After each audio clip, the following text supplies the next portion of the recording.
بسم اللہ الرحمن الرحیم الحمد للہ رب العالمین والصلاة والسلام علی سید الانبیاء والمرسلین وعلی آلہ وصحبہ واولیاء امتہ اجمعین اما بعد۔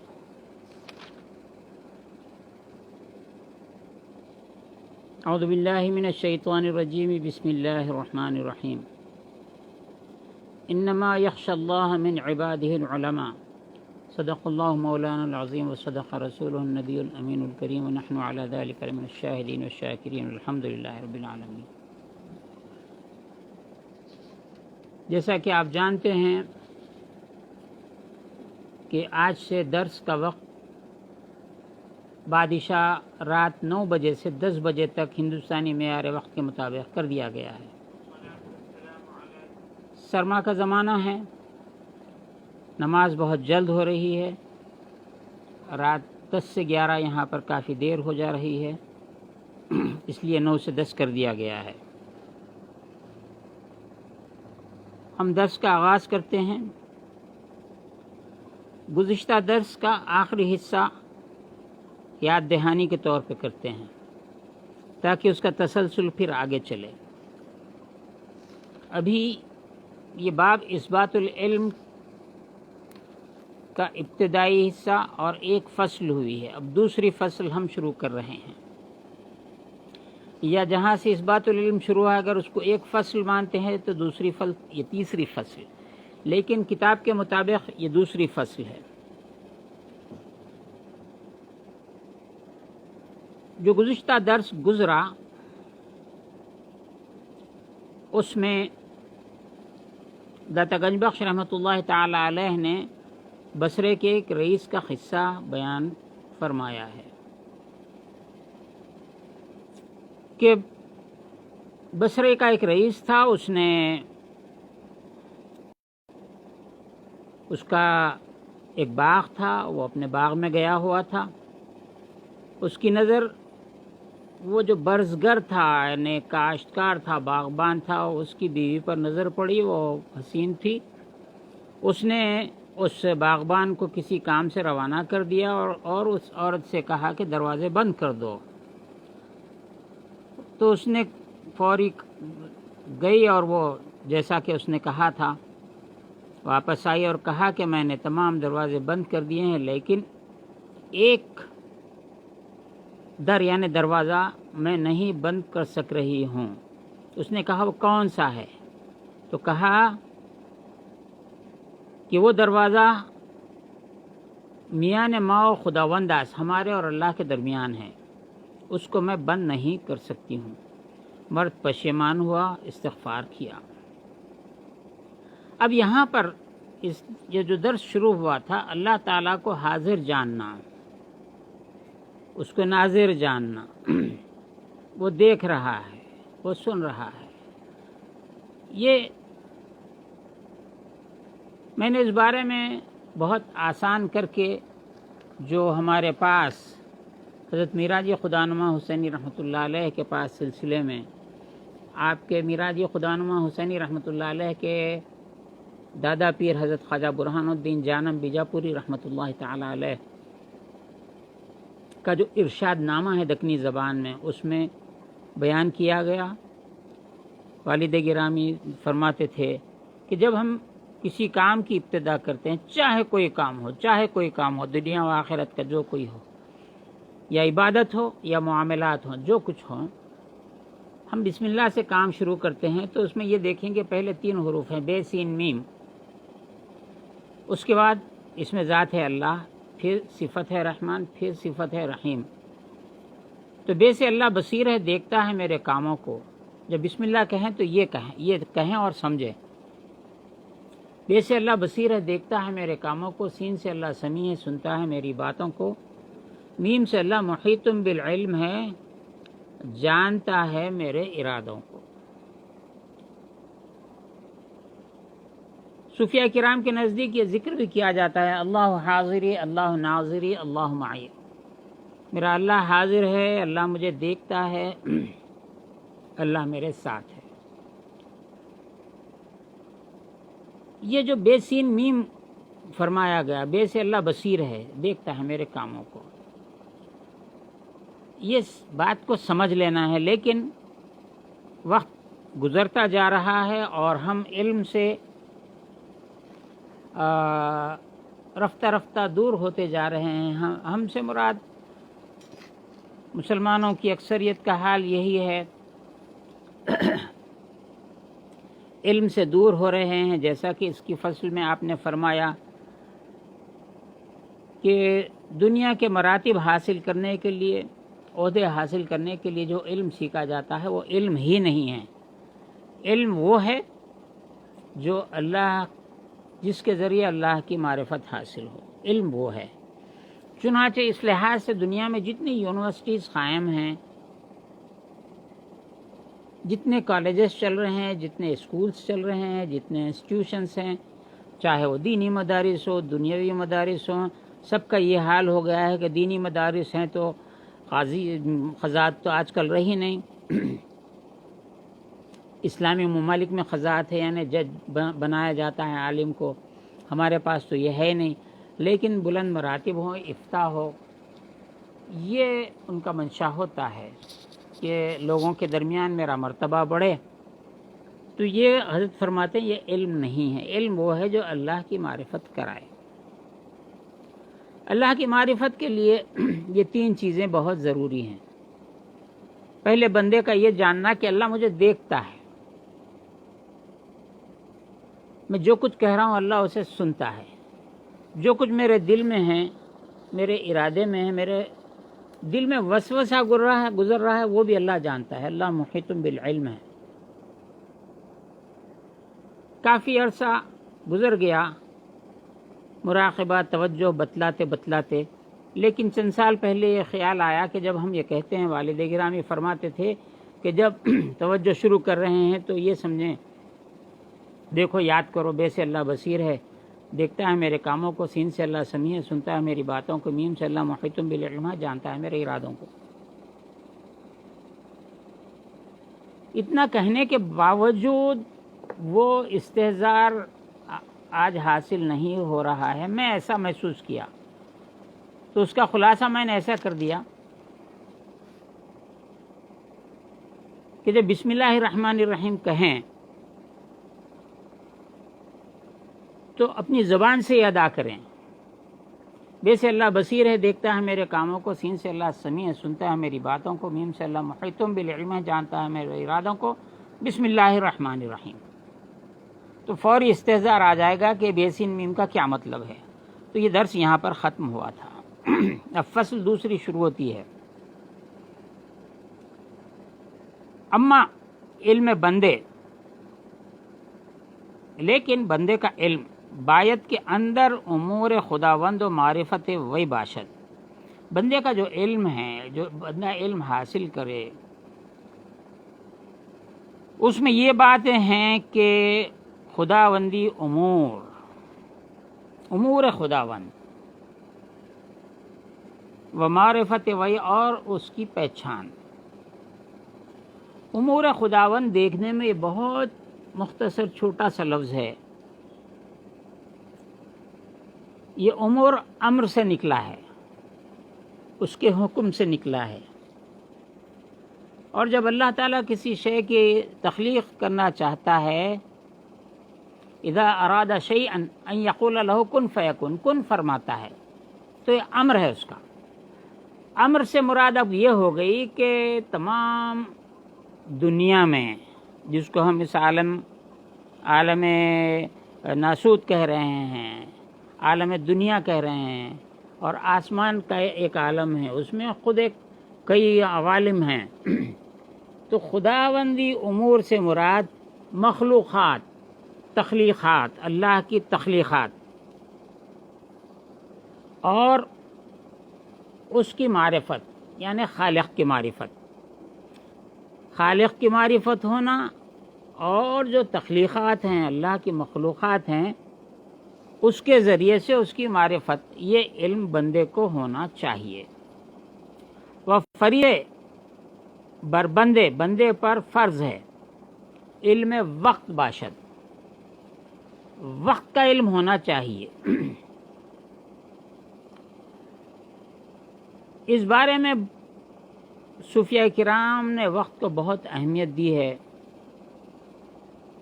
والعصر ان الانسان لفی خسر، یہ عصر یہ وقت کو کہا گیا ہے. قسم ہے زمانے کی،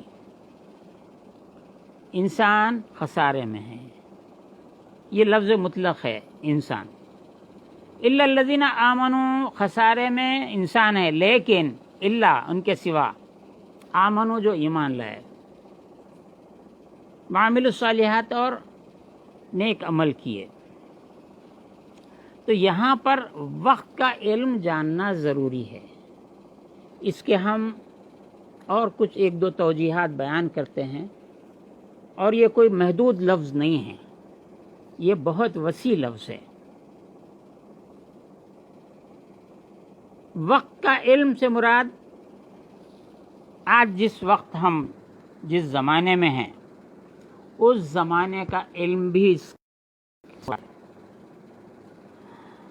آج جو مروجہ علوم ہیں وہ بھی اس سے مراد ہے.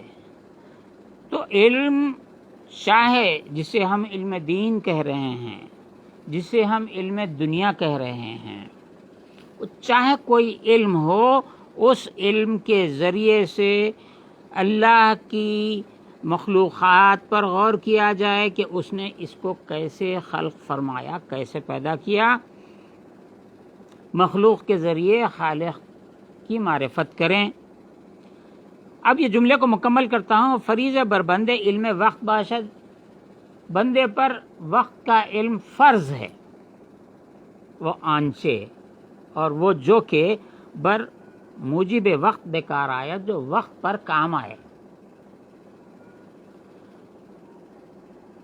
وقت پر کام آئے وہ علم ہے. ایک آدمی بہت اچھا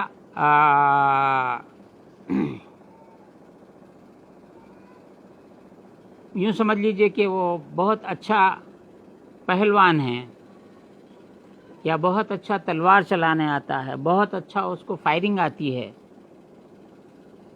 لیکن اس کو جب ڈاکوؤں سے واسطہ پڑ گیا، غنڈوں سے واسطہ پڑ گیا، اور وہ علم اس کو اس وقت کام نہیں آیا، تو وہ علم نہیں ہے جو نفع نہیں پہنچایا. علم تو جانتا ہے لیکن اس کا وہ نفع نہ اٹھا سکا.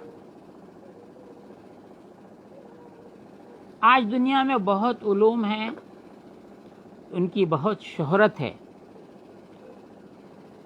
ایک علم تو وہی ہے جس کے جب ہم مخاطب ہو رہے ہیں اور دنیا کے کونے کونے تک ہماری آواز جا رہی ہے، لوگ ہمارے چہرے کو دیکھ رہے ہیں، ہم لوگوں کی باتوں کو سن رہے ہیں. یہ گویا آواز کی ترسیل ہے، آواز کا ارسال کرنا ہے، آواز کا پہنچانا ہے. اور آواز کے پہنچانے کے ساتھ ساتھ اپنی شناخت، اپنا چہرہ، اپنا حلیہ، اپنا تعارف، کیا کہنا چاہتے ہیں، بات، اپنا منشا، یہ لوگوں تک پہنچانا ترسیل ہے. پہنچانا، ٹرانسفارمیشن. تو یہ علم بہت آج اتنی شہرت پا گیا ہے، شہرت کا لفظ بھی کم ہے، اتنی وسعت پا گیا ہے کہ چھوٹے چھوٹے بچے جو ابھی بات کرنا بھی نہیں شروع کیے ہیں، یہ گیم کھیل رہے ہیں. اتنا عام ہو گیا ہے. علم کی غرض و غایت، یہ جو ایجاد ہوئی ہے اس کی غرض و غایت کیا رہی ہے، اس کو سمجھانے سے پہلے ایک اور دوسری بات سمجھا دیتا ہوں. جب ڈائنامائٹ کی ایجاد کی گئی تو ڈائنامائٹ کو ایجاد کرنے کا مقصد یہ تھا کہ سخت پہاڑوں کو آسانی سے توڑا جا سکے. ڈائنامائٹ کی ایجاد سے پہلے فرہاد و شیرین کے قصے موجود ہیں کہ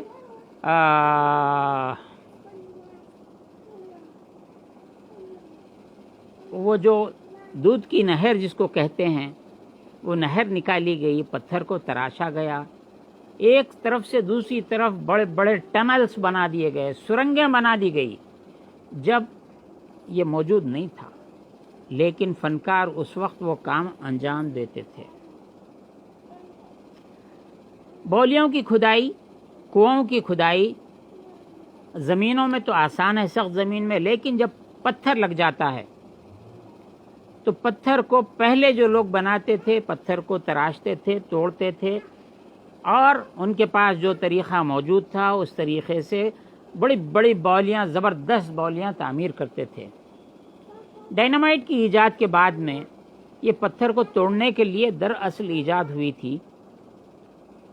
باولی بنانے والوں نے یہ تجربہ کیا کہ جب باولی میں پتھر لگ گیا، کنویں میں پتھر لگ گیا، ڈائنامائٹ انہوں نے لگایا، پتھر تو اڑ گیا. پتھر اڑنے کے بعد پانی کو اوپر آنا چاہیے تھا، ڈائنامائٹ کے زور سے پانی زمین میں چلے گیا، اس کا الٹا اثر ہو گیا.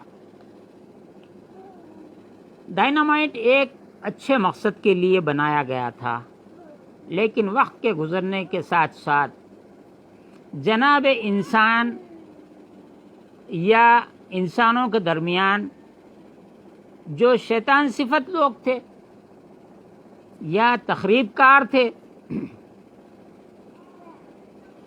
جن کو آج مختلف ناموں سے یاد کیا جا رہا ہے، انہوں نے لوگوں کے گھروں کو اڑانے کے واسطے، قلعوں کو اڑانے کے واسطے،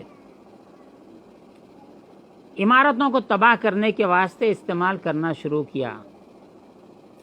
اس کا جنگی مقاصد کے لیے استعمال ہونے لگا. اب انٹرنیٹ کا جو معاملہ ہے یہ کس مقصد سے بنایا گیا میں کبھی اس پہ اتنا غور نہیں کیا، لیکن ممکن ہے کہ اچھے مقاصد رہے ہوں گے. لیکن یہ نظام صرف جاسوسی کے لیے، لوگوں کے گھروں اور ان کی کیفیت کو جاننے کے لیے یہ استعمال کیا جا رہا ہے. ایک ملک دوسرے ملک کے خلاف اس کو استعمال کر رہا ہے. تو بات دراصل یہ حضرت نے جو فرمایا، فریض بربند علم وقت باشد، وقت کا علم بندے پر فرض ہے جو وقت پر کام آئے. آج اس زمانے کا یہ علم ہے جس کو آئی ٹی آپ لوگ کہہ رہے ہیں، انفارمیشن ٹیکنالوجی، یہ انفارمیشن ہے، یہ ناٹ نالج، یہ علم نہیں ہے، انفارمیشن ہے. آپ کو اتنا انفارمیشن مل سکتا ہے کہ یہاں اس گھر میں کتنی لائبریری میں کتنی کتابیں ہیں کہ انفارمیشن ہم دے سکتے ہیں. کتاب کس نے لکھی ہے وہ دے سکتے ہیں، کتاب کا PDF آپ کو تھما دے سکتے ہیں، دنیا کی تمام لائبریریوں کے PDF آپ کو مل رہے ہیں. یہ انفارمیشن ہے لیکن نالج نہیں ہے. نالج تو وہی ہے ایک ایک حرف کی تحقیق جس میں موجود ہو، ایک ایک لفظ کی جس میں تحقیق موجود ہو، اور اس کا مقصد کیا ہے اس کا پتہ چلے. وہ علم جو وقت پر کام آئے، وقت کا علم ضروری ہے. دیٹ مینس کنٹمپریری سائنسز جس کو ہم کہتے ہیں، علوم مروجہ، اس سے یہ مراد ہے. آپ امام اعظم ابو حنیفہ رضی اللہ تعالیٰ عنہ، امام شافعی، امام مالک، امام احمد بن حنبل رضوان اللہ علیہ مجمعین، حضرت امام جعفر صادق رضی اللہ تعالیٰ عنہ علیہ السلام، علم جفر آپ کی طرف منسوب ہے، علم العداد آپ کی طرف منسوب ہے. ہمارے جتنے صوفیہ کرام گزرے ہیں وہ فلکیات کے ماہر، وہ ارضیات کے ماہر، زمین میں کیا کیا ہے ان علوم کے ماہر. ایک تو ان کا باطن روشن ہوتا تھا، اس کے ذریعے کیا ہے دیکھ لیتے تھے. مرید کی کیفیت 1000 میل 2000 میل سے کیفیت لے لیتے تھے. سمندر میں جہاز ڈوب رہا ہے، غوث اعظم نے ڈوبتے ہوئے دیکھا اور اپنے مرید کو سہارا دے دیا. یہ بغیر وسیلے کے. اب یہ وسیلہ ہے، میرے پاس مائک ہے، سامنے میرے پاس کیمرہ لگا ہوا ہے میرا ایک ID پروف ہے، اس کے ذریعے سے لوگ کھول رہے ہیں. یہ وسائل ہیں. یہ وہ بے وسیلہ دیکھتے تھے. وہ ان کو وہ علم حاصل تھا، ان کا وہ قلب روشن تھا کہ وہ سب کچھ دیکھنے کی مثال بالکل میں ایسی دے سکتا ہوں جیسا کہ میں اپنی آنکھ سے میرے سامنے کی تمام چیزیں دیکھ رہا ہوں. یہ آنکھ روشن ہونے سے میں دیکھ رہا ہوں. اگر آنکھ روشن نہ ہوتی تو کیسے دیکھتا؟ ایسے ہی وہ قلب روشن ہوتا، دل روشن، اس کی روشنی ایسی ہوتی کہ نہ زمین میں کوئی چیز چھپتی نہ آسمان میں کوئی چیز چھپتی. یہ ترسیل آواز ہے، ترسیل چہرہ ہے. یہاں پر آج جتنے لوگ ہم کو دیکھ رہے ہیں، بڑے بڑے چینل سے ایک وقت میں لاکھوں کروڑوں لوگ ایک آدمی کی تقریر کو سنتے ہیں، اس سے گفتگو میں حصہ لیتے ہیں. یہ آج ممکن نظر آ رہا ہے. کل حضور غوث اعظم ابو محمد محی الدین شیخ عبد القادر جیلانی رضی اللہ تعالی عنہ کے واعظ میں 1 لاکھ کا مجمع ہوتا، 1 لاکھ لوگوں کا. جب آپ واعظ فرماتے تو آپ کی آواز کو سامنے بیٹھنے والا، پہلی صف میں بیٹھنے والا جس آسانی سے سن سکتا تھا ویسا ہی آخر میں بیٹھنے والا سنتا تھا. یہ ترسیل آواز، اس کو آپ کی کرامت کہا جاتا ہے. اسی طرح بہت سے واقعات ہیں کہ آپ اپنے مریدوں کے 10 جگہ دعوت، 100 جگہ دعوت، ہر جگہ آپ موجود ہیں، ایک ہی وقت میں سب کے پاس موجود ہیں. اس پہ بڑے اعتراضات کفار و مشرکین نہیں کرتے تھے، یہود نصارہ نہیں کرتے تھے، بلکہ ان 200 سالوں میں جو نیا فرقہ پیدا ہوا، نجد سے جو فرقہ نکلا، ابن عبد الوہاب نجدی کے پیرووں میں ہندوستان میں دیوبند ہے، ہندوستان میں ندوہ ہے. یہ جو خوارج کی جو بدلی ہوئی شکلیں ہیں، ان کو ہی اعتراض تھا. یہ لوگ اس پر سخت اعتراض کرتے تھے. اور قرآن مجید میں وہ آیت جہاں پر 5 چیزوں کا علم اللہ کے سوا نہیں ہے، جس میں ایک یہ تھا کہ ماں کے پیٹ میں کیا ہے، اللہ کے سوا کسی کو علم نہیں ہے. اگر اہل سنت جماعت صوفیہ سے وابستہ لوگ اس پر دلائل دیتے کہ اللہ نے اپنے رسول کو علم دیا ہے ان چیزوں کا، کون کہاں مرے گا، کل کیا کمائے گا، ماذا تکسب غدا اس میں ہے، کل کیا کمائے گا، بارش کب ہوگی، ہم ایک نہیں 100 دلائل ہم احادیث سے دیتے کہ حضور نے یہ فرمایا، صدیق اکبر نے فرمایا، عمر فاروق نے فرمایا، خلفائے راشدین کے واقعات بتاتے. لیکن اس پہ بڑے ہی معترض رہتے کہ اللہ نے فرمایا 5 چیزوں کا علم اللہ کے سوا نہیں ہے، حالانکہ وہاں پہ نہیں ہے کا کوئی لفظ نہیں ہے. اللہ جانتا ہے کہ وہاں پر الفاظ ہیں. لیکن جب یہ سی ٹی اسکین نکلا، آج سے ایک تقریباً 20 برس ہو گئے یا اس سے زیادہ ہو گئے، کہ جنین کا یہ لوگ پتہ چلانے لگے، شکم مادر میں بچہ ہے یا بچی ہے، لڑکا ہے یا لڑکی ہے، نر ہے مادہ، کیا ہے شکم مادر میں، یہ سی ٹی اسکین بتانے لگا. تو میں اس میں کوئی شرمندگی نام لے کے کہنے میں مجھے نہیں ہے. تمام دیوبندی، تمام ندوی، تمام وہابی، تمام سلفی، تمام اہل حدیث، سب کی زبانوں پہ اللہ نے تالا ڈال دیا. یہ مشین کس نے ایجاد کی؟ جنین کا پتہ بتانے والے یہودیوں نے ایجاد کی، نصرانیوں نے ایجاد کی. تمہارا عقیدہ یہود و نصارہ سے کم تر، ارذل تر تمہارا عقیدہ تھا. تم اپنے نبی کے لیے اس کو ثابت نہیں کرتے تھے، لیکن ایک چھوٹا سا ڈیوائس، چھوٹا سا آلہ تمہارے ایمان پر ضرب لگا دیا، تمام دیوبندیت کو دفن کر دیا، جہنم رسید کر دیا تمہارے عقیدے کو. آج قرآن کی وہ آیت یہ دیوبندی پڑھتے ہیں یا نہیں پڑھتے مجھے معلوم نہیں. کیا قرآن سے ان کمینوں نے ظاہر نکال دیا ہے قرآن مجید سے؟ ورنہ پھر مانو کہ اہل سنت جو کہتے تھے وہ صحیح ہے. فرماتے ہیں فریضہ بر بندے علم وقت باشد، بندے پر وقت کا علم حاصل کرنا ضروری ہے. آنچہ بر موجب وقت بیکار آیا، جو وقت پہ کام آئے. کیا ہو گیا آپ؟ کوئی دیوبندی پڑھتا ہے؟ میں تو کم از کم گزشتہ 25 برس سے وہ آیت کو کسی دیوبندی کو پڑھتے ہوئے نہیں سنا، اس واسطے کہ کوئی سنی گدی میں سے اس کی زبان کھینچ لیتا، اس کی ابلیسیت کو ظاہر کرتا. ایک ڈیوائس نے، یہود و نصارہ کے ڈیوائس نے تمہارے عقیدے کو ملیامٹ کر دیا.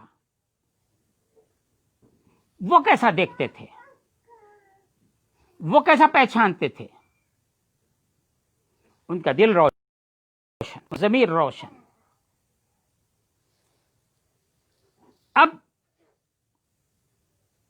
علم وہ ہے جو وقت پر کام آئے، وہ علم جاننا ضروری ہے. آپ تمام ائمہ کرام، محدثین کرام، آپ ان کی حیات کے بارے میں آپ کتابیں کھولیے، کتابیں پڑھیے. کوئی 14 سال میں افتاء پہ بیٹھ گیا، تمام علوم پہ حاوی ہو گیا. ایسے علماء جو زمین سے آسمان کا فاصلہ، زمین سے سیاروں ستاروں کا فاصلہ لمحوں میں کیلکولیٹ کر کے بتلا سکتے تھے، انہی وہابیہ نے سب کو حرام قرار دے دیا. نجوم کو حرام قرار دے دیا، فلکیات کو حرام قرار دے دیا. جغرافی تو انہوں جانتے ہی نہیں ہیں، ان کو پتہ ہی نہیں ہے. صرف ہر بات شرک، ہر بات شرک، ہر بات کفر، ہر بات شرک، ان کو بس یہی معلوم ہے. انہوں نے توحید کی نئی ڈیفینیشن دی جس کی وجہ سے سب کچھ تباہی ہو گئی. عزیزان گرامی، جتنے ہمارے اکابر گزرے ہیں آپ ان کی سوانح عمری پڑھیے تو پتہ چلے گا کہ علوم متداولہ انہوں نے حاصل کیے. علوم انگلش ٹرانسلیشن سائنسز متداولہ جو اس زمانے میں رائج تھے، رائج رہے. دیٹ مینز علوم متداولہ کنٹمپرری سائنسز. مفتی جو فتویٰ لکھتا ہے اس کو حالات کا علم ہونا بھی ضروری ہوتا ہے. سائل کا سوال کن حالات میں کیا جا رہا ہے، سائل کن حالات میں سوال کر رہا ہے، جاننا اس کا ضروری ہے. سائل کے علم کی سطح کیا ہے وہ بھی جاننا ضروری ہے. سوال کرنے والے کی سطح کچھ اور ہے، آپ بول کچھ اور رہے ہیں، یہ بات نہیں ہو سکتی ہے. بہرحال علم بندے پر وہ فرض ہے جو وقت کا علم ہے، جو وقت پر کام آئے. بر موجب وقت بیکار ہے ظاہر و باطن، وہ علم ظاہر میں بھی اور باطن میں بھی. ان بدو قسمت، اور اس کی 2 قسمیں ہیں، 2 اس کے شاخیں ہیں، 2 برانچز ہیں. یکی قسمت اصول، قسمت یعنی حصہ. یہ فارسی قدیم ہے، آج بھی قسمت کے معنی حصہ کہا جاتا ہے.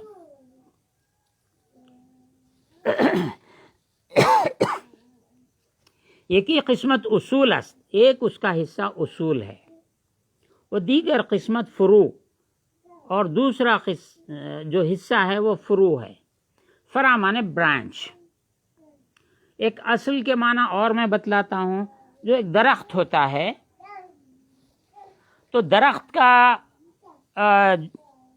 وہ حصہ جو زمین کے اوپر نظر آتا ہے، اندر جڑیں ہیں وہ الگ ہے، لیکن جڑوں کے بعد زمین پر جو حصہ نظر آتا ہے درخت کا موٹا، یہ تنا جو اسٹیم بہت بڑا ہوتا ہے، یہ اصل کہلاتا ہے. اس کے بعد جو ٹہنیاں نکلتی چلی جاتی ہیں اس کو فرع کہتے ہیں. تو اسی طرح ہر علم کی ایک اصل ہوتی ہے اور اس کے کئی فروع ہوتے ہیں۔ اللہ تعالیٰ نے ارشاد فرمایا کلمۃ طیبۃ کشجرۃ طیبۃ، کلمہ طیبہ ایک درخت کی مانند ہے، اصلھا اس کی اصل ثابت، اصلھا ثابت وفرعھا فی السماء اس کی برانچز آسمانوں میں ہیں۔ تو ایک اس کا حصہ اصل ہے جس کو اصول کہتے ہیں، دوسرا حصہ فروع ہے۔ اگر صرف لفظ اصل اور فرع پر ہم بحث کریں تو یہ بہت طویل بحث اور بہت طویل بات ہو جائے گی۔ میں کلمہ طیبہ کے ذریعے دونوں باتیں سمجھا دیا۔ اب یہاں پر فرماتے ہیں اسی کو دیگر قسمت فروع، دوسرا حصہ فروع ہیں، برانچز ہیں، ظاہر، جو فروع ظاہر ہوتی ہیں۔ اصول اس ظاہر کا ایک اصل ہے، ایک اصول ہے، وہ کیا ہے؟ قول شہادت، شہادت دینا، زبان سے گواہی دینا۔ جس کسی نے کہا اشہد ان لا الہ الا اللہ اشہد ان محمد رسول اللہ، زبان سے کہہ رہا ہے، یہ ایک اس کا یہ اصل ہے۔ لیکن یہ جو زبان سے کہہ رہا ہے وہ باطنش، اور اس کا باطن جو زبان سے کہہ رہا ہے اس کا باطن کیا ہے؟ تحقیق معرفت،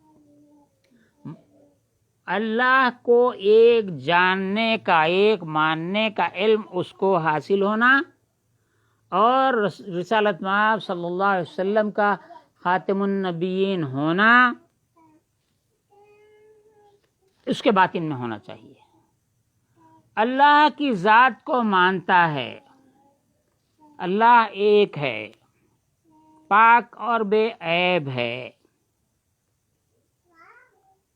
اس کا کوئی شریک نہیں۔ یہ ابتدا میں بچوں کو یہی اس طرح سے یاد دلایا جاتا۔ تو اس کی توحید کے،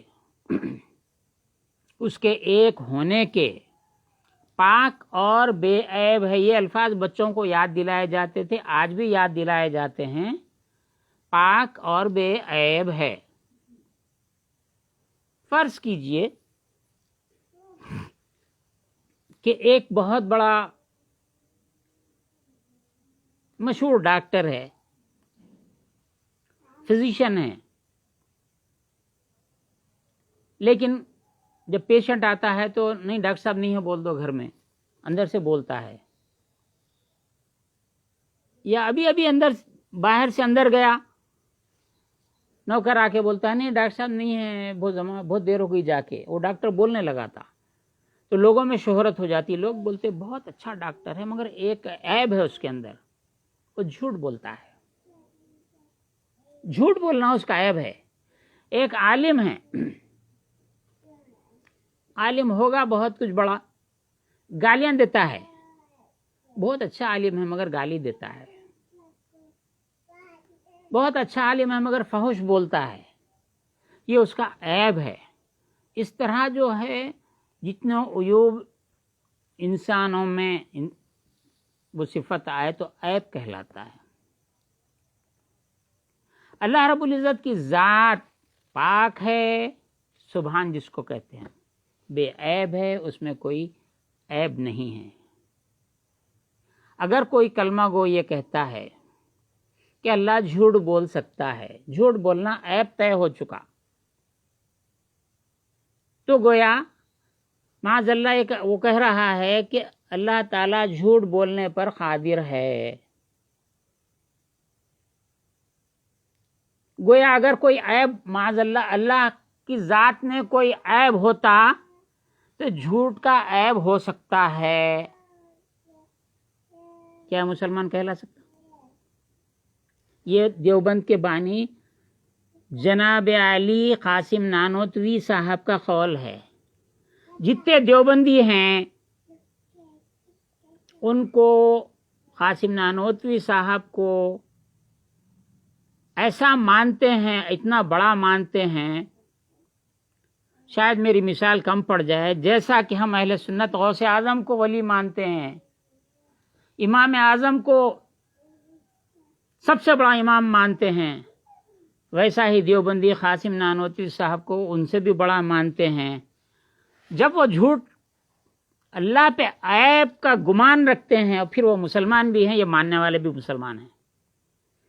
آج ہندوستان بر صغیر میں، ہندوستان، پاکستان، بنگلہ دیش اور دنیا میں اس وقت جتنے فتنے مچے ہوئے ہیں، یہی جناب گرامی کی عقیدے کی وجہ سے اللہ رب العزت کا عتاب اور مختلف صورتوں میں عذاب آ رہا ہے۔ یہ جھوٹ بولنے کے عادی ہیں یہ لوگ، یہاں تک کہ سپریم کورٹ میں انہوں نے 3 طلاق کے مسئلے پہ، یہ مسلم پرسنل لا بورڈ جو ہندوستان کا ہے، اس نے جھوٹ بولا ہے، سپریم کورٹ کے سامنے جھوٹا حلف نامہ داخل کیا ہے، اور امام اعظم ابو حنیفہ رضی اللہ تعالیٰ عنہ کی فقہ کی ایک بھی دلیل انہوں نے نہیں دی ہے۔ تمام اہل حدیث سلفیوں کے دلائل دے کے 3 طلاق کا ایک قانون ایسا کر دیے کہ 3 طلاق دیے تو بھی ایک طلاق ہے ہی نہیں ہے، اہل حدیث کا، یہ سلفیوں کا مذہب ہے، اس کے مطابق فیصلہ لا لیے، سودے بازی کری امت کی۔ تو یہ جھوٹ بولنے کے، تو اس طرح جو آدمی میں جھوٹ کی عادت ہوتی ہے، یہ عیب ہے۔ تو یہ چونکہ یہ جھوٹے ہیں، اس لیے اللہ رب العزت پر یہ گمان رکھتے ہیں کہ اگر کوئی عیب ہو سکتا اللہ میں تو معاذ اللہ جھوٹ کا عیب ہو سکتا۔ پھر بولتے نہیں ہے، یعنی اتنے بڑے عالم ہیں کہ اللہ جھوٹ بول سکتا ہے، یہ بھی معلوم ہے، اور یہ بھی معلوم ہے کہ اللہ نہیں بولتا ہے۔ مسیحی جو عیسائی جن کو کہتے ہیں، یہی اسی بات سے ان میں گمراہی پیدا ہوئی، وہ یہ ہے کہ وہ بھی یہی کہتے تھے اللہ ہر چیز قادر ہے، بیوی رکھنے پہ بھی قادر ہے، بچہ جننے پہ بھی قادر ہے، جبکہ اللہ تعالیٰ فرما رہا لم یلد ولم یولد۔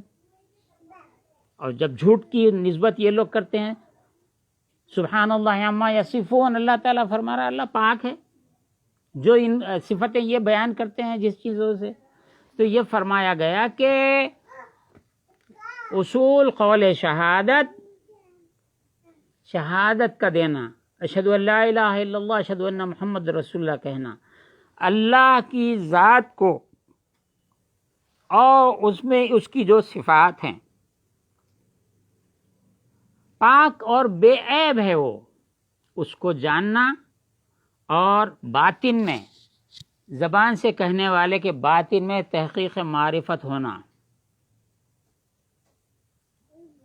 یہ بات اہم ہے۔ پھر اس کو سمجھاتے ہیں،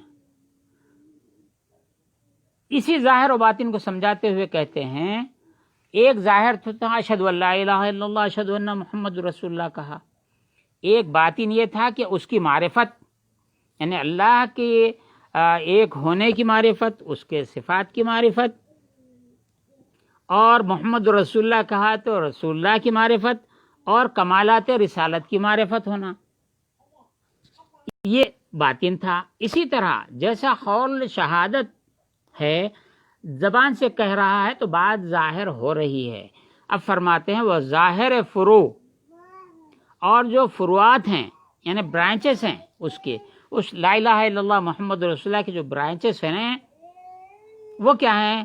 ورزش معاملت، معاملت کی ایکسرسائز ہے۔ معاملت کی ایکسرسائز سے مراد کیا ہے؟ ایک معاملہ بندے کا اللہ کے ساتھ ہے، ایک معاملہ بندے کا بندوں کے ساتھ ہے، یہ ورزش معاملت۔ تو اللہ اور بندے کے درمیان کا جو معاملہ ہے ہم اس کو عبادات کہتے ہیں، عبادت بندگی، بندے اور اللہ کے درمیان جو معاملات ہیں ان کا نام ہے عبادات، اور بندے اور بندوں کے درمیان، ایک آدمی اور سوسائٹی کے درمیان، in relation with the person to the entire society، چاہے وہ اپنے گھر کے لوگ ہوں، بال بچے ہوں، بھائی بہن ہوں، رشتہ دار ہوں، اہل محلہ ہوں، اہل شہر ہوں، یا اس ملک کی سوسائٹی ہو یا دنیا کی سوسائٹی، تو یہ ورزش معاملت تو جو بندے کا معاملہ اللہ سے ہے اس کا نام عبادات ہے، اور جو بندے کے معاملات بندے سے ہیں اس کو معاملات کہتے ہیں. ایکسرسائز آف ڈیوٹیز جو اللہ اور بندے کے درمیان، جو بندے اور بندوں کے درمیان ہے، تو اس کو دوسرے لفظوں میں بھی کہا گیا ہے کہ بندے اور رب کے درمیان جو ہے وہ حقوق اللہ ہے، اللہ کے حقوق ہیں. بندے اور لوگوں کے درمیان جو باتیں ہیں اس کو حقوق العباد کہا گیا ہے، بندوں کے حقوق. اور یہ جو ریلیشن ہے بندے کے اور اللہ کے درمیان، یہ جو معاملہ ہے، اور یہ معاملہ جو بندے کا بندوں کے ساتھ ہے، شخص کا فیملی کے ساتھ ہے، شخص کا سوسائٹی کے ساتھ ہے، وہ معاملہ حقوق العباد ہے. تو اس کی جو فرع ہے، یعنی بندے کے ساتھ اب یہ نماز پڑھ رہا ہے، روزہ رکھ رہا ہے، تلاوت کر رہا ہے، اسلامی لباس پہنا ہوا ہے، اسلامی شعار کو اختیار کیا ہوا ہے، یہ اس کی ظاہر ہے، یہ فرع ہے. اسی طرح روزی کمانا ہے، حلال روزی کمانا ہے، کوئی بھی پیشہ چاہے وہ اختیار کرے حلال پیشہ، اور پھر روزی کمائے، اپنے بال بچوں کا پیٹ بھرے، اپنے گھر کا، اپنے اہل و عیال کا، بیوی بچوں کا حق ادا کرے، رشتہ داروں کا حق ادا کرے، اور دیگر جو ذمہ داریاں ادا کرے. تو یہ بھی لوگوں کے سامنے ظاہر ہوتا ہے، کیا کما رہا ہے، کیا کھا رہا ہے، کیا پیشہ کرتا ہے. یہ ظاہر فروع کہلاتے ہیں. باطنش، ان کاموں کا باطن، یعنی نماز جو ظاہر پڑھ رہے ہیں ان کا باطن، روزہ رکھ رہے ہیں روزے کا باطن، حج کر رہے ہیں حج کا باطن، زکوٰۃ دے رہے ہیں زکوٰۃ کا باطن، ذکر کر رہے ہیں ذکر کا باطن، تلاوت کر رہے ہیں تلاوت کا باطن. تلاوت ظاہر ہے، وہ باطن، اس کا باطن چھپا ہوا ہے. تو باطنش، اور بندوں کے درمیان جو ہے اپنے بیوی بچوں کے حقوق ادا کر رہا ہے، یہ ظاہر ہے، لیکن یہ جو کر رہا ہے اس کا ایک باطن ہے. جتنے معاملات ظاہر میں ہیں، استاد سے ادب سے مل رہا ہے، یہ ظاہر ہے، لیکن دل میں کیا ہے وہ باطن ہے. لوگوں سے مل رہا ہے، کس لیے مل رہا ہے، بڑا ملنسار ہے، بہت اچھا ہے، بات دراصل ظاہر تو یہ ہے، لیکن باطن کیا ہے؟ باطن نے لوگوں سے دوستی اس واسطے کر رہا ہے کہ اس سے مجھے فائدہ مل جائے گا. لوگوں سے دوستی اس واسطے کر رہا ہے کہ اس کی دشمنی کر لوں تو یہ میرا گھر برباد کر دے گا، یہ میرا کام خراب کر دے گا، لہذا خوش اخلاقی سے پیش آتا ہے. یہ اس کا باطن ہے. تو فرماتے ہیں باطنش، اس کا باطن تصحیح نیت ہے، نیت کا صحیح ہونا. اتنی بات سمجھانے کے بعد میں یہاں کہا اور آگے اور عبارت پڑھ دیتا ہوں. وقیام ہر ایک، اور ہر ایک کا قیام، ہر ایک کا قائم رہنا اس کی جگہ پر. از ان بے دیگری محال باشد، ظاہر کا باطن کے بغیر قائم رہنا ممکن نہیں ہے، اور باطن کا ظاہر کے بغیر، یعنی ظاہر و باطن ضروری ہیں. ایک درخت اگر قائم ہے زمین پر، آپ دیکھتے ہیں بڑا تناور درخت ہے، بہت مضبوط ہے، چاہے کتنی ہوائیں چل جائیں وہ درخت نہیں اکھڑتا ہے. تو باطن میں اس کی جڑیں زبردست مضبوط ہیں. جڑ بہت باریک ہوتی ہے، جڑ بہت کمزور ہوتی ہے جو زمین میں ہوتی ہے، لیکن جتنی زمین کے اندر وہ جڑیں دور دور تک پھیلی ہوئی ہیں، باہر سے درخت کو کوئی دھکا نہیں دے سکتا ہے. ایمان کا یہی حال ہے. آج اگر ہم حالات کو دیکھیں، وَزُلْزِلُوا زِلْزَالًا شَدِيدًا، مسلمان زبردست ہل رہے ہیں، ہر ایک کو خوف لگا ہوا ہے. نہ جانے کل صبح میں کیا ہو جائے، پتہ نہیں امریکہ کل کیا کر دے، نہ جانے اسرائیل کیا کر دے. مسلمانوں کو خوف لگا ہوا ہے. نہ جانے ملک میں کیا نیا قانون آ جائے. کل کون سے ٹیکسز بڑھ جائیں، کل کون سے گھر پہ دھاوا ہو جائے، کل کیا حملہ ہو جائے، لائٹ کا، کرنٹ کا، الیکٹریسٹی کے بل بڑھ جائیں، پانی کا بل بڑھ جائے، کیا ہو جائے، کون سی بلا نازل ہونے والی ہے، لوگ خوف زدہ ہیں۔ تو یہ اس طرح کی جو باتیں ہیں وہ لوگ ہلا دیے جا رہے ہیں۔ کیوں ہلا دیے جا رہے ہیں؟ بعد سموم زہریلی جو ہوائیں ہوتی ہیں وہ درختوں کے پتوں کو جھڑا دیتی ہے، اور زیادہ چلتی ہیں تو درختوں کو ننگا کر دیتی ہیں، درختوں کو سکھا دیتی ہیں۔ تو آج ایمان کی جو جڑیں زمین میں، جس کو کہا گیا کلمۃ طیبۃ کشجرۃ طیبۃ اصلھا ثابت وفرعها فی السماء، تو یہ جو ایمان کی جڑیں ہیں وہ دل کے اندر ہیں۔ دل کو احادیث میں آیا ہے کہ دل کو پاک زمین سے تعبیر کیا گیا ہے۔ اس کے دل میں جو ایمان کا بیج ہے، ایمان کا جو درخت ہے، اس کی جڑیں مضبوط ہیں۔ لیکن بعد سموم کی ایسی فضائیں، ایسی ہوائیں اب چل رہی ہیں کہ اس کو اکھاڑنا چاہتی ہیں، لیکن جس کا باطن مضبوط ہے ظاہر بھی مضبوط رہے گا۔ بعد سموم کی ہوائیں اس کے پتوں کو جھڑا سکتی ہیں، اس کی جلد کو خراب کر سکتی ہیں، لیکن بعد سموم کب تک چلے گی؟ بعد بہاری اس کے بعد ضرور آتی ہے، پھر وہ سبز و شاداب ہو جاتا ہے۔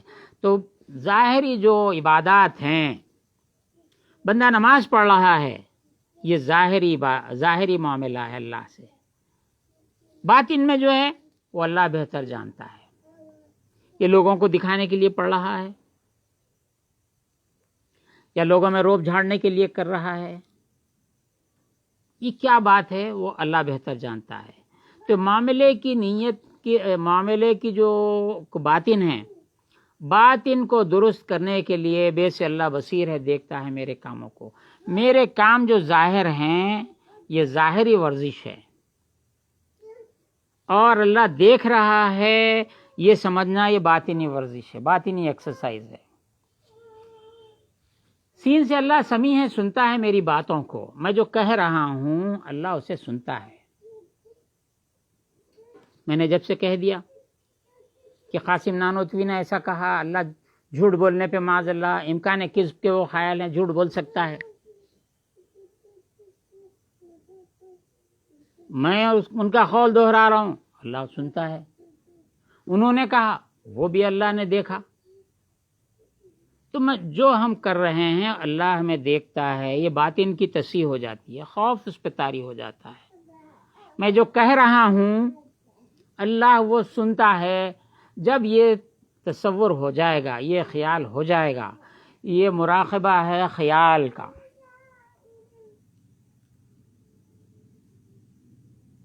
اللہ دیکھتا ہے میرے کاموں کو، تو میرا ظاہر درست ہو جائے گا، یہ ظاہر کا مراقبہ ہے۔ سین سے اللہ سمیع سنتا ہے میری باتوں کو، میں جو کہہ رہا ہوں سنتا ہے، تو میرے اقوال کا مراقبہ ہو جائے گا۔ میں کوئی ایسی بات نہیں کہوں گا جو اللہ کے شایان شان نہیں ہے، رسول پاک صلی اللہ علیہ وسلم کے شایان شان نہیں ہیں۔ جو منہ میں آیا بک دیا، پھر کہا کہ میں نے ان کی تعریف بیان کی ہے، یہ ایسا نہیں ہو سکتا ہے۔ تو باطن اس کی نیت ہے، محیط بالعلم ہے، جانتا ہے میرے ارادوں کو۔ ارادہ انسان کے باطن کا فعل ہے، جس طرح حواس خمسہ ظاہری ہیں، حواس خمسہ باطنی بھی ہیں، ان میں ارادہ بھی شامل ہے۔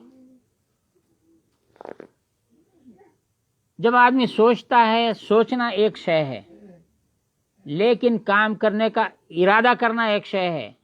ارادے کے بعد جو بات سامنے آتی ہے وہ عمل ہے۔ تو حضور صلی اللہ علیہ وسلم کی امت پر حضور نے فرمایا کہ میری امت پر جو انسان گمان کرتا ہے اور جب تک وہ فعل صادر نہ ہو جائے، مثلا کوئی شخص کسی کے قتل کرنے کا ارادہ کیا، فرشتے اس وقت تک وہ نہیں لکھتے جب تک کہ اس سے فعل صادر نہ ہو جائے۔ چوری کرنے کے ارادے سے نکلا، لیکن جب تک کوئی چوری نہ کر لے یہ نہیں لکھا جاتا۔ لیکن جو اگلی امتوں میں اس پر بھی پکڑ تھی، تو ارادے کی کا بھی مراقبہ ہو گیا. بے سے اللہ بصیر ہے، دیکھتا ہے میرے کاموں کو. سین سے اللہ سمیع ہے، سنتا ہے میری باتوں کو. میم سے اللہ محیط بالعلم ہے، جانتا ہے میرے ارادوں کو. وہ پاک کے بھی پاس ہے. اللہ حاضری، اللہ ناظری، اللہ معی. حضرت شیخ کلیم اللہ شاہ جہاں آبادی رحمۃ اللہ علیہ نے اپنی کتاب مرقق کلیمی میں جو اذکار لکھے ہیں، یہ ذکر اس میں لکھا ہوا ہے. اللہ حاضری، اللہ ناظری، اللہ معی. اللہ حاضر ہے میرا، اللہ حاضر ہے، مجھے دیکھتا ہے. اللہ مجھے ناظر ہے، مجھے دیکھتا ہے. اللہ معی، اللہ میرے ساتھ ہے. وہ معکم اینما کنتم، تم جہاں کہیں ہو اللہ تمہارے ساتھ ہے. جب میرے ساتھ ہے، جب سمجھے گا تو کوئی ایسی حرکت نہ کرے گا. اس کا ذکر 100 بار کرتے ہیں، کوئی 1000 بار کرتے ہیں، کوئی 50 بار کرتے ہیں، کوئی 12 بار کرتے ہیں، کوئی 10 بار کرتے ہیں. زبان سے ادا کرتے ہیں. جب ایسا کہنے سے اس کو ایک درس یاد بھی ہو جاتا ہے. ایک بات یاد آئی، سیلف ہپناٹزم. ایک ہپناٹزم ایک علم ہے، اس میں سیلف اپنے آپ کو ہپناٹائز کرنا. 1996 میں ایک ریفریشر کورس تھا یونیورسٹی میں، اورینٹیشن کورس تھا. اس ہپناٹسٹ آیا تھا، وہ پوری کلاس سے کہہ رہا تھا کہ اب ہم سیلف ہپناٹزم ہم سکھاتے ہیں، جس میں میں بھی شریک تھا. اس نے کہا کہ آپ 10 بار بولو میرے کو نیند، آنکھ بند کر لیجئے اور بولیے مجھے نیند آ رہی ہے، مجھے نیند آ رہی ہے. مجھے 10 مرتبہ بولو، آنکھ بند کر لو. اس کے بعد وہ ٹیسٹ کرتا تھا، پھر بولتا تھا بولو 10 بار بولو مجھے نیند آ رہی ہے، مجھے نیند آ رہی ہے، مجھے جمائی آ رہے ہیں، جمائی آ رہے ہیں، جمائی آ رہے ہیں. ہاں، وہ لوگ جمائی لینا بھی شروع کر دیتے تھے. تو اس طریقے سے سیلف ہپناٹزم. تو بولتا تھا جب نیند نہیں آتی ہے تو مجھے نیند آ رہی ہے، بستر پہ لیٹ جاؤ اور مجھے نیند آ رہی ہے، نیند آ رہی ہے، نیند آ رہی ہے بولو، نیند آنے لگ جاتی. اگرچہ ایک ظاہری ایک اس طرح کے اصول کے بیان کرنے کا مقصد یہ ہے، اللہ مجھے دیکھ رہا ہے، اللہ مجھے دیکھ رہا ہے، اللہ مجھے 1 بار بولیں گے، 2 بار بولیں گے، 10 بار بولیں گے، 50 بار، 100 بار بولتے دیکھ رہا ہے. ایک بار اتنی باتوں میں 1 بار ایسی توجہ ہوتی ہے اللہ مجھے دیکھ رہا ہے، تھر تھر تھر تھر کانپنے لگے گا. جب کانپے گا، اللہ کے خوف سے جب کانپ گیا تو حضور نے فرمایا کہ بندہ اللہ کے خوف سے جب لرز جاتا ہے تو حضور صلی اللہ علیہ وسلم نے ایک سو کے درخت کی ایک ٹہنی کو پکڑ کے اس طرح کھینچا صحابہ کے درمیان، اور پتے پٹ پٹ پٹ نیچے گرنے لگے. فرمایا کہ جس طرح اس سو کے درخت سے پتے جھڑ رہے ہیں، ویسے ہی اللہ کے خوف سے کوئی 1 بار لرز جائے تو اس کے تمام گناہ جھڑ جاتے ہیں جیسا یہ پتے جھڑ گئے. اس کے بعد وہ پھر سرسبز و شاداب ہو جاتا ہے. بہرکیف ظاہری معاملات، ورزش معاملت فروع یہ ہے، باطنش اس کی تصحیح نیت، اور ظاہر کے بغیر باطن کا قیام نہیں ہے، باطن کے بغیر ظاہر کا قیام نہیں ہے.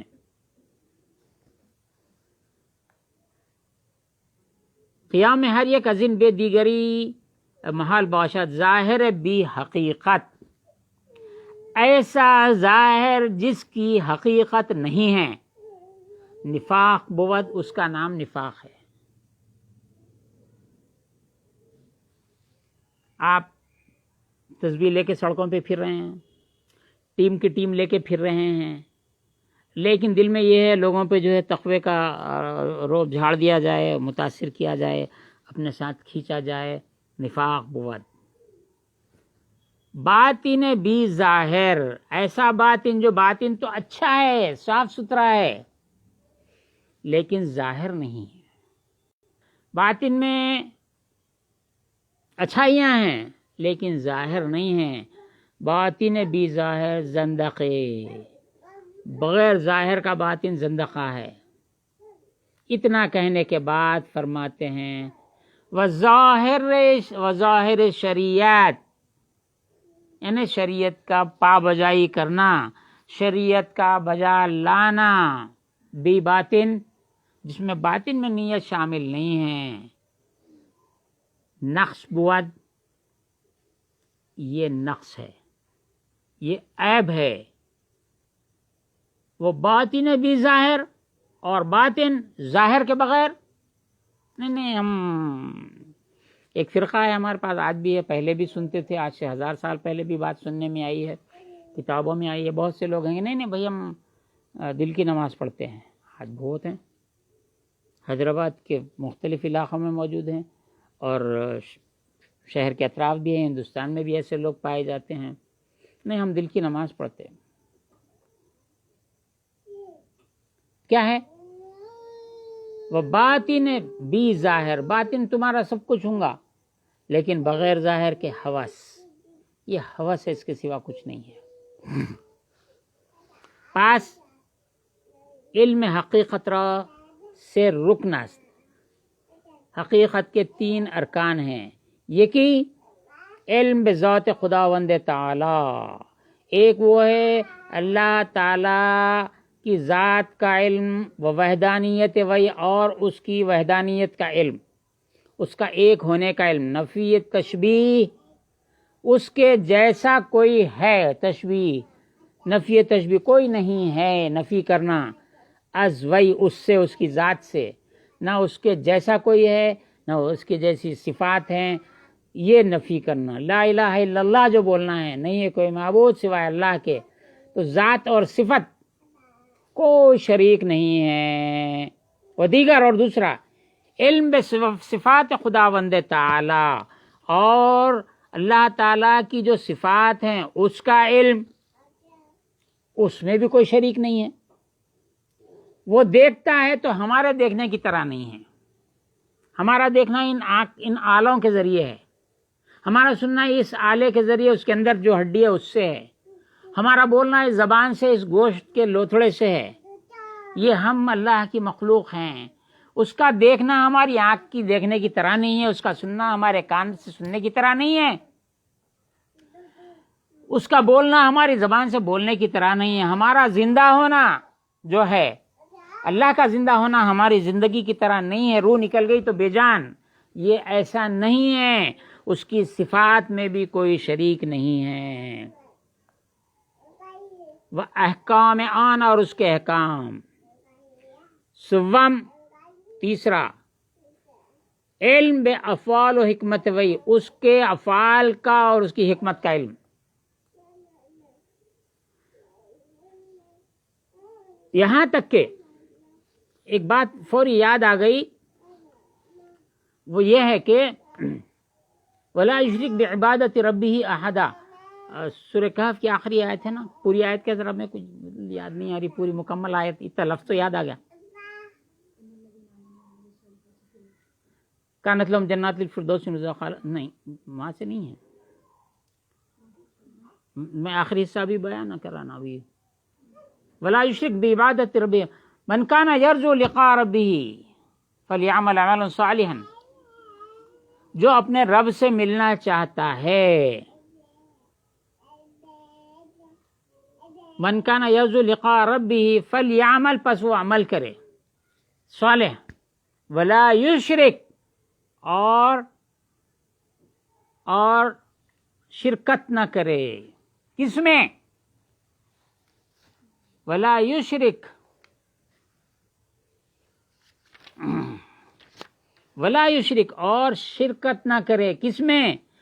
بعبادتی، اس کی عبادت میں، اس کی بندگی میں کوئی شرکت نہ کرے.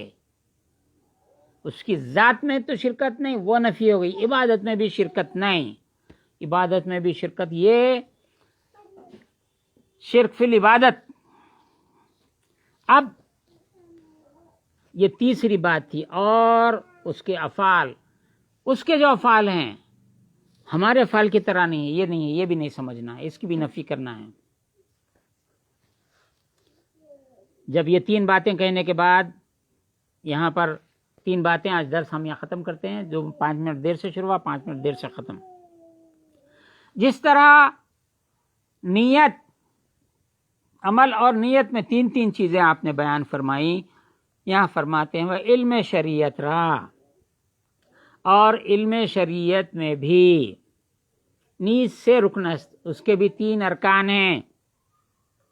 یہ کی کتاب، ایک اللہ کی کتاب، دیگر سنت، اور دوسرے رسول پاک صلی اللہ علیہ وسلم کی سنت.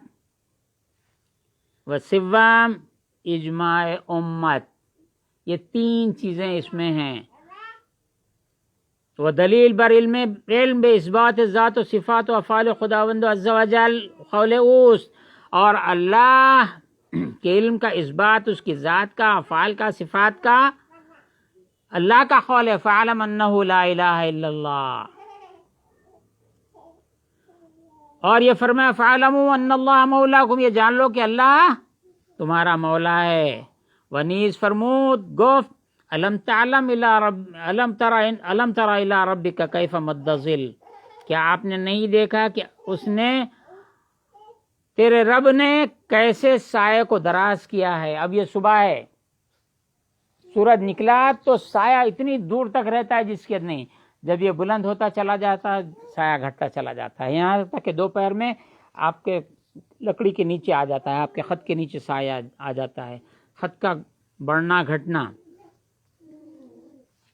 نیز گفت افلا ينظرون الى الابل كيف خلقت، فرمایا کیا تم نہیں دیکھتے ہو تم کہ اللہ نے کس طرح ابل اونٹ اس کی پیدائش جو فرمائی ہے وہ اس کو نہیں دیکھتے ہیں. مانند ان آیات بسیارہ سے اس طرح بہت سی آیتیں ہیں. جملہ دلائل بر نظر کردن اندر افعال وہی اس کے افعال پر غور کرنے پر دلیل ہے. کیسا پیدا کرا فرمایا، سائے کو کیسا دراز کیا، یہ تمام آیتیں ہیں. یہ آیت یعنی دلائل ہیں، نشانیاں ہیں. بدان تاکہ اس کے ذریعے صفات فاعل را بشناسی، فاعل کے صفات کو تو پہچان سکے. فاعل کون؟ حق تعالی. حق تعالی کے فعل کو تو پہچان سکے. و نیز رسول گفت صلی اللہ علیہ وسلم من علم ان اللہ تعالی ربہ و انی نبیہ حرم اللہ تعالی لحمہ و دمہ علی النار. اور جس نے یہ جان لیا کہ اللہ تعالیٰ اس کا رب ہے اور میں ان کا نبی ہوں، اللہ تعالیٰ نے ان کے گوشت کو اور خون کو آگ پر حرام کر دیا، آگ نہیں اس کو چھوئے گی. اما لیکن شرط علم بذات خداوند تعالی آنس کے عاقل بالغ بداند، عاقل بالغ ہو. اگر ایسا نہ ہو تو اس پہ واجب نہیں ہے کہ حق تعالیٰ موجود ہے، اللہ تعالیٰ موجود ہے اندر خدم ذات خود، وہ اپنی ذات کی خدامت میں وہ بی حد و بی حدود است، اس کے حد ہے نہ حدود ہے. وہ اندر مکان و جہت نیست، اس کا مکان نہیں ہے، جہت نہیں ہے. وہ ذاتش موجب آفت نیست، اس کی ذات کوئی آفت اس میں نہیں ہے، کوئی خلل نہیں ہے اس میں.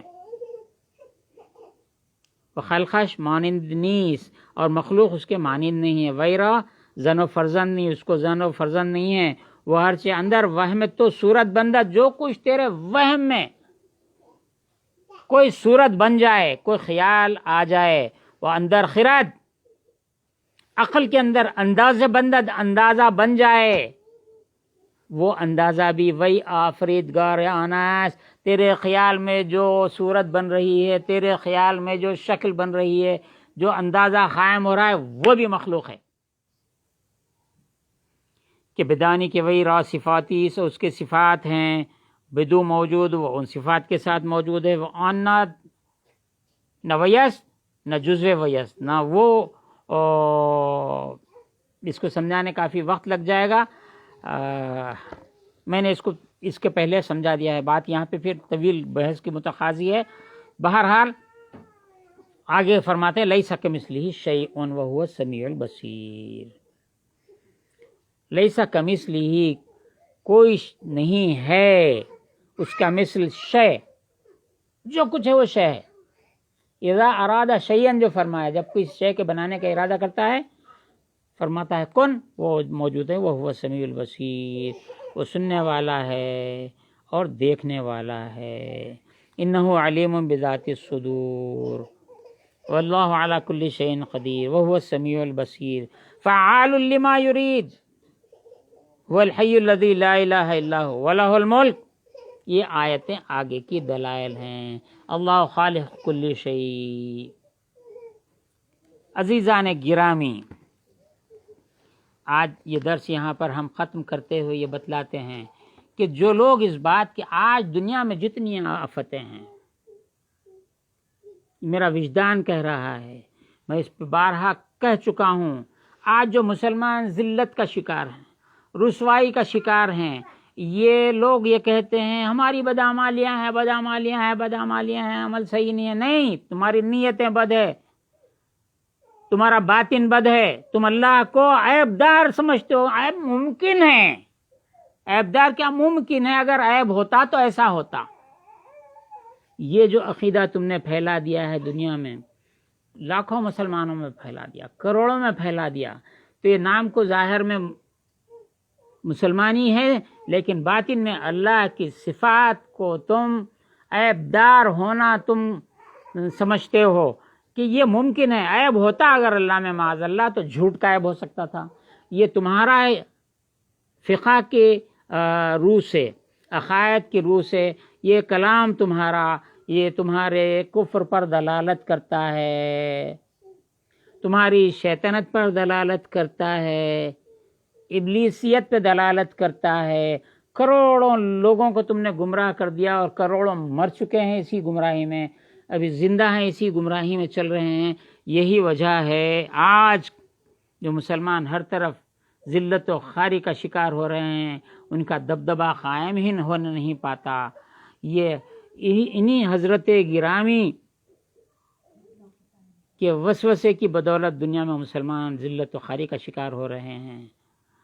ایسے لوگوں سے پرہیز کیجیے. اللہ کو پاک اور بے عیب مانیے، اللہ تعالی مدد فرمائے گا. اور روزانہ بلائیں جو نازل ہو رہی ہیں، ہر آدمی پریشان ہے. کل کیا بلا نازل ہوگی، شام میں کیا بلا نازل ہوگی، دوپہر میں کیا ہوگی، شام میں کیا قانون بنے گا.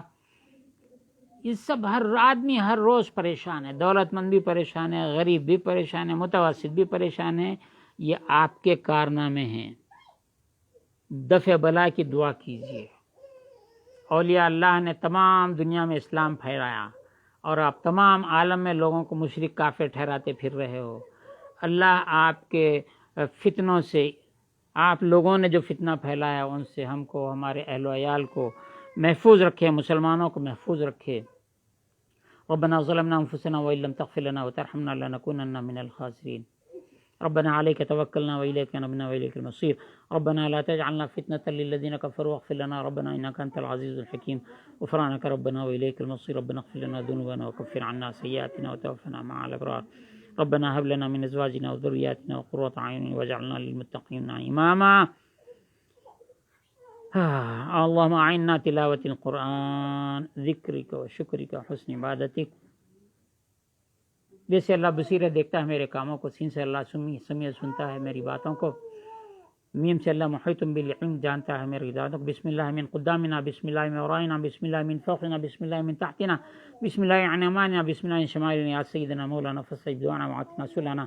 فقطع دابر القوم الذين ظلموا والحمد لله رب العالمين. وصلی اللہ تعالی علی خیر خلق سیدنا محمد وآلہ وصحبہ اجمعین والحمد للہ رب العالمین. کل یعنی آئندہ ہفتے 9 سے 10 بجے تک درس ہوگا. سرما کا تمام موسم ایسا ہی چلے گا. جب گرما شروع ہوگا تو پھر درس کا ٹائم انشاءاللہ پھر تبدیل کیا جائے گا، اس کا اعلان کیا جائے گا. السلام علیکم ورحمۃ اللہ تعالی وبرکاتہ.